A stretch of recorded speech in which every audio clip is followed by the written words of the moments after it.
इश्क तो करता है हर कोई, महबूब पे मरता है हर कोई।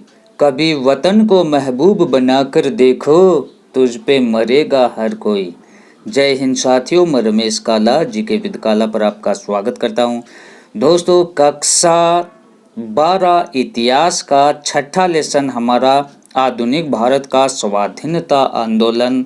जो वाकई पढ़ने वाले बच्चे हैं, मैं कह रहा हूँ आपको कि ये ऐसा एक लेसन आपका जो आपका भविष्य भी तय करता है। बहुत क्वेश्चन कंपटीशन में भी पूछे जाते हैं और जो 12वीं कक्षा के विद्यार्थी हैं वो इस वीडियो को लास्ट तक देखें। बहुत ही इंटरेस्टिंग वीडियो है और शब्दों के भंवर में इस प्रकार से इसको सजाया गया है कि आपके आसानी से समझ में आ जाएगा। बोर्ड एग्जाम में 95% से भी आप ज़्यादा नंबर लेकर आओगे। इसमें हम क्या क्या पढ़ेंगे कि स्वाधीनता आंदोलन में बहुत ही अच्छे से डिटेल से पढ़ेंगे कि 19वीं शताब्दी में भारत में सामाजिक आंदोलन का उदय हुआ, इसके क्या कारण थे। फिर ब्रह्म समाज, आर्य समाज, इनके बारे में पढ़ेंगे। देवेंद्रनाथ टैगोर के बारे में, स्वामी विवेकानंद, ज्योतिबा फुले, सिख सुधार आंदोलन और कुछ पारसी आंदोलन, क्रांतिकारी आंदोलन जैसे संथाल विद्रोह, इनके बारे में पढ़ेंगे। उसके बाद में हम कई तरीके के इसमें जैसे सुभाष चंद्र बोस के नारा क्या था, क्या उसने किया, उनका योगदान क्या था, इसके बारे में पढ़ेंगे। उसके बाद अगर हम बात करें तो ये बहुत ही मोस्ट इम्पोर्टेंट वीडियो है। इसमें राष्ट्रवाद के उदय के कारण गर्म दल और नरम दल, कांग्रेस पार्टी के बारे में, 1909, 1919, 1935 के अधिनियम के बारे में, प्रथम विश्व युद्ध के समय भारत के राष्ट्रीय आंदोलन की स्थिति कैसी थी और सबसे महत्वपूर्ण महात्मा गांधी के बारे में, जहां से 101% पूछा जाता है क्वेश्चन दोस्तों, वहां से हम इसको पढ़ेंगे। गांधी जी का क्या योगदान था, इसके बारे में पढ़ेंगे। गांधी जी के आंदोलन जैसे असहयोग आंदोलन, सविनय अवज्ञा आंदोलन, भारत छोड़ो आंदोलन, इनके बारे में पढ़ेंगे। नेहरू रिपोर्ट वगैरह है। स्वतंत्र किस प्रकार से हुआ, ऐसे स्वतंत्र नहीं हुआ। आपको पता है कि लड़े वो वीर जवानों की तरह, ठंडा खून फौलाद हुआ, मरते मरते भी मार गिराए, तभी तो देश आज़ाद हुआ। तो किस प्रकार से हमें आज़ादी मिली, सभी को इस वीडियो में डिटेल से पढ़ेंगे। चैनल पे आप नए हैं तो चैनल को सब्सक्राइब कर लें और डिस्क्रिप्शन में लिंक है, इससे पहले वाले जो भी वीडियो हैं वो आप देख सकते हैं। ध्यान से देखना एक एक पॉइंट को कि 19वीं शताब्दी के भारत के सामाजिक और सांस्कृतिक जीवन में ऐसे आंदोलन का प्रारंभ हुआ जिसे भारतीय पुनर्जागरण कहा जाता है। पुनर्जागरण मतलब पुण्य जागना। यूरोप में पुनर्जागरण वर्ल्ड हिस्ट्री वाली प्लेलिस्ट में आप जाकर अच्छे से पढ़ सकते हैं। पहले जागे हुए थे, बीच में सो गए, फिर क्या होता है कि दोबारा से जागना क्या कहलाता है, पुनर्जागरण। पहले जागे हुए थे, सो गए, फिर जागे तो मतलब पुनर्जागरण। तो किस प्रकार से पुनर्जागरण होता है, क्या क्या कारण रहे भारत में पुनर्जागरण के, कि ईसाई मिशनरियों द्वारा ईसाई धर्म का प्रसार किया गया। जैसे कि ये यूरोपियन जो कंपनियां आई, यूरोपियन जो लोग आए, उन्होंने क्या किया कि ईसाई धर्म का प्रसार करना शुरू कर दिया। ईसाई धर्म का प्रसार शुरू हुआ तो ऐसे में लोगों को ये लगा कि हमारे साथ में गलत हुआ, पुनर्जागरण का एक कारण बना। दूसरा, पश्चिमी सभ्यता का प्रसार।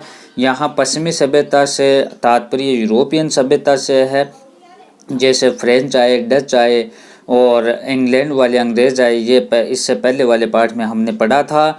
तो पश्चिमी सभ्यता का यहाँ कहाँ भारत में प्रसार हुआ और ये भी क्या था, पुनर्जागरण का कारण बना। उसके बाद में यूरोपियन विद्वान द्वारा भारतीय इतिहास, धर्म व साहित्य का अध्ययन किया गया। यूरोपीय जो विद्वान थे उन्होंने भारत के इतिहास, धर्म, साहित्य का अध्ययन किया। इससे क्या है कि लोगों में जागरूकता आई। समाचार पत्र पत्रिकाओं का योगदान रहा, लोगों ने पढ़ना शुरू कर दिया, जिससे लोगों में बौद्धिक जागृति आई। मध्यम वर्ग का जिसके कारण उदय हुआ। ये सभी कारण थे जिससे भारत में पुनर्जागरण हुआ। और इनके अलावा जैसे कि आप देख सकते हैं, ब्रह्म समाज ये योगदान देख रहे हैं कि स्वाधीनता आंदोलन में किस प्रकार से योगदान रहा। ब्रह्म समाज, यहाँ छोटा बड़ा क्वेश्चन पूछ लिया जाता है कि ब्रह्म समाज की स्थापना राजा राम मोहन राय ने की 1828 में की। इसे ही भारतीय पुनर्जागरण का अग्रदूत कहा जाता है। तो प्रश्न ये, भारतीय पुनर्जागरण का अग्रदूत या जनक किसे कहा जाता है? राजा राम मोहन राय को। राजा राम मोहन राय ने किस समाज की स्थापना की? ब्रह्म समाज की स्थापना की। ब्रह्म समाज की स्थापना किसने की? राजा राम मोहन राय ने की। कब की? 1828 में की। उसके बाद में ये नव जागरण के अग्रदूत थे और 1815 में कलकत्ता में उन्होंने आत्मीय सभा की स्थापना की राजा राम मोहन राय ने। आर्य समाज की स्थापना 1875 में, ध्यान रखना, दयानंद सरस्वती ने की। उन्होंने अपने उद्देश्यों में जो उन्होंने उपदेश दिए उनमें क्या था? मूर्ति पूजा, बहुदेववाद, श्राद्ध, झूठ, कर्मकांड आदि की आलोचना की। और महत्वपूर्ण अगर उसका स्लोगन था, नारा था, क्या था कि वेदों की ओर लौटो। ये नारा किसने दिया? ये शुद्धि आंदोलन भी इसने चलाया था। और ये क्या करते हैं कि वेदों की ओर लौटो, कहने का मतलब हिंदू धर्म की ओर वापस लौटो। जो लोग हिंदू धर्म से ईसाई धर्म को अपना लिया था उसने कहा कि वेदों की ओर लौटो या हिंदू धर्म की ओर लौटो। ये नारा किसने दिया? स्वामी दयानंद सरस्वती ने। और इनकी एक पुस्तक थी जो बहुत ही मोस्ट इम्पोर्टेंट है, सत्यार्थ प्रकाश। दयानंद सरस्वती ने शुद्धि आंदोलन चलाया, मतलब जो हिंदू धर्म छोड़कर ईसाई धर्म बन गए थे उनको वापस हिंदू धर्म में लाना शुद्धि आंदोलन था। उसके बाद में देवेंद्रनाथ टैगोर, उन्होंने तत्व बोधिनी सभा की स्थापना की। किसने? देवेंद्रनाथ टैगोर ने तत्व बोधिनी सभा की स्थापना की। दोस्तों 1867 में ब्रह्म समाज विभाजित हो गया। और देखो 1867 में ब्रह्म समाज था वो विभाजित हो जाता है, एक आदि ब्रह्म समाज और दूसरा ब्रह्म समाज, दो भागों में विभाजित हो गया। और जो आदि ब्रह्म समाज था इसका नेतृत्व देवेंद्रनाथ टैगोर ने किया। और जो भारत का ब्रह्म समाज था इसका नेतृत्व है वो केशव चंद्र सेन ने किया। 1867 ईस्वी में बंबई में आत्मारंग पांडुरंग ने प्रार्थना सभा की स्थापना की। छोटा क्वेश्चन पूछ लिया जाता है दोस्तों कि प्रार्थना सभा की स्थापना किसने की? आत्मारंग पांडुरंग ने। कब? 1867 में। उसके बाद में स्वामी विवेकानंद, ये मोस्ट इम्पोर्टेंट है, अच्छे से इसको आपको तैयार करना है। स्वामी विवेकानंद, इसके बारे में आपको पढ़ना है कि स्वामी विवेकानंद ने अपने गुरु रामकृष्ण परमहंस की प्रेरणा से रामकृष्ण मिशन की स्थापना की। यहाँ 2 प्रश्न बन गए। स्वामी विवेकानंद का गुरु कौन था? रामकृष्ण परमहंस था। और इसने किसकी स्थापना की? रामकृष्ण मिशन की स्थापना की। कब की? 1897 में की। विवेकानंद विश्व धर्म संसद में भाग लेने के लिए 1893 में अमेरिका की शिकागो में गए थे। तो अमेरिका की शिकागो में 1893 में गए थे। कौन गए थे? शिकागो में विवेकानंद गए थे। उसके बाद में ज्योतिबा फुले के बारे में पढ़ें तो मोस्ट इम्पोर्टेंट है, सत्य शोधक समाज की स्थापना ज्योतिबा फुले ने की थी। सत्य शोधक समाज की स्थापना दोस्तों किसने की? ज्योतिबा फुले ने। ज्योतिबा फुले ने कौन से समाज की स्थापना की? सत्य शोधक समाज की स्थापना की। उन्होंने सार्वजनिक सत्य धर्म एवं गुलामगिरी नामक पुस्तक लिखी। दोनों पुस्तक इनकी याद रखनी है। उसके बाद में यंग बंग आंदोलन, इस आंदोलन का नेतृत्व हेनरी विलियम गैरेजियो ने किया था। और सिख सुधार आंदोलन की कई आंदोलन हुए जिसमें भारत में स्वाधीनता आंदोलन की आग लगी, उनमें जागृति आई। सिख सुधार आंदोलन, इस आंदोलन में पंजाब में 1920-21 में चलाया गया ये आंदोलन था। अकाली आंदोलन प्रमुख था। इसका प्रमुख उद्देश्य गुरुद्वारों के प्रबंध में सुधार करना था। उसके बाद में अहमदिया आंदोलन के प्रवर्तक गुलाम अहमद कादियान थे। और सर सैयद अहमद खान ने अलीगढ़ आंदोलन चलाया। तो यहाँ ये महत्वपूर्ण है, अलीगढ़ आंदोलन किसने चलाया? सर सैयद अहमद खान ने। उसके बाद में फारसी समाज सुधारक, फारसी समाज में किस प्रकार से सुधार होते हैं कि फारसी समाज सुधारक आंदोलन में रहनुमाए मैजदा यसन सभा महत्वपूर्ण थी दोस्तों, जिसकी स्थापना कब होती है? 1851 में। दादा भाई नारोजी, फिरदौन जी, दादा भाई नारोजी, एस एस बंगाली आदि के प्रयासों से इसकी स्थापना होती है। उसके बाद में सामाजिक आंदोलन के अतिरिक्त कई ऐसी प्रथाएं थी, भारत में कुप्रथाएं थी जो प्रचलित थी, उनको रोका गया। जैसे 1829 में सती प्रथा को लॉर्ड विलियम बेंटिंक के प्रयासों के समय में इसे रोका गया था। 1856 में हिंदू विवाह पुनर्विवाह कानून पारित किया गया। 1872 ईस्वी में सिविल मैरिज एक्ट, 1891 में सम्मति आयु अधिनियम और 1930 में शारदा एक्ट आदि अधिनियमों ने सती प्रथा, देखो सती प्रथा, विधवा की दयनीय स्थिति, बाल विवाह आदि पर रोक लगाई। जैसे कि बाल विवाह प्रचलित थी, डाकन प्रथा प्रचलित थी, सती प्रथा प्रचलित थी।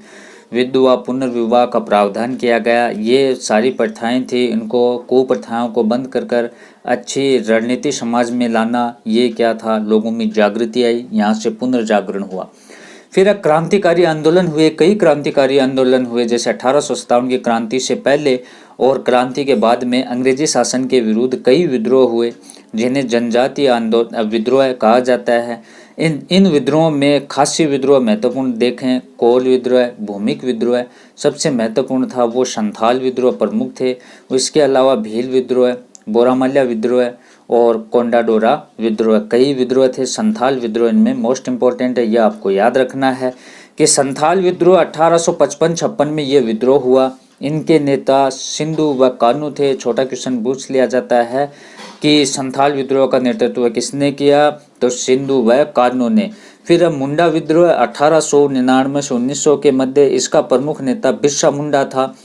भारत विदेशों में अनेक क्रांतिकारी घटनाएं हुई। देखो, भारत एवं विदेशों में अनेक क्रांतिकारी घटना हुई, जिनमें से अभिनव भारत, अनुशीलन समिति, गद्दर दल, आज़ाद हिंद फौज आदि क्रांतिकारी संगठनों ने महत्वपूर्ण भूमिका निभाई पुनर्जागरण में। भारत में महाराष्ट्र, बंगाल, पंजाब क्रांतिकारी गतिविधियों के प्रमुख केंद्र थे। फिर अभिनव भारत नामक गुप्त क्रांतिकारी संस्था की स्थापना दोस्तों वो 1904 में होती है, ये आपको याद रखना है। वीर सावरकर करते हैं और वीर सावरकर का उद्देश्य भारत को विदेशी सत्ता से स्वतंत्र करवाना था। सभी का एक ही उद्देश्य था। वीर सावरकर ने 1857 की क्रांति को प्रथम स्वतंत्रता संग्राम कहा, ये आपको पता है। और उनकी एक पुस्तक थी भारत का स्वतंत्रता संग्राम, याद रखना। भारत का स्वतंत्रता संग्राम किसकी पुस्तक है, वीर सावरकर की, वीडी सावरकर की। उसके बाद में गद्दर दल ध्यान से देखें, लाला हरदयाल द्वारा 1 नवंबर 1913 को अमेरिका के सैन फ्रांसिस्को में गद्दर दल की स्थापना की गई।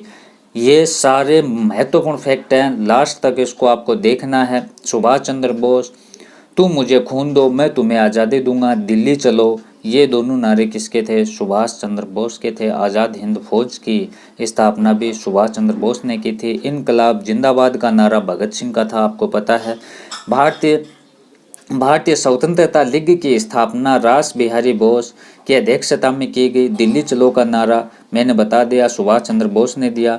अक्टूबर 1924 में सचिंदर साल्यान के प्रयासों से हिंदुस्तान रिपब्लिक एसोसिएशन का गठन हुआ, जिसका उद्देश्य सशस्त्र क्रांति के माध्यम से अंग्रेजी साम्राज्य को समाप्त करना था। दोस्तों, इस प्रकार से हमने आधुनिक भारत का स्वाधीनता आंदोलन का पहला भाग देखा और दूसरा भाग वो भी आप जरूर देखें, जिससे ये लेसन आपको आसानी से समझ में आ जाए। 4-5 भाग इसके आएंगे दोस्तों, वो अगर आपने देख लिया तो यूँ मान लो कि हिस्ट्री में आप 95 में पार चले गए आसानी से। एक एक फैक्ट को इसमें महत्वपूर्ण है, सभी को शामिल किया। वीडियो को लाइक शेयर करें, चैनल पे आप नए तो चैनल को सब्सक्राइब करें। धन्यवाद साथियों।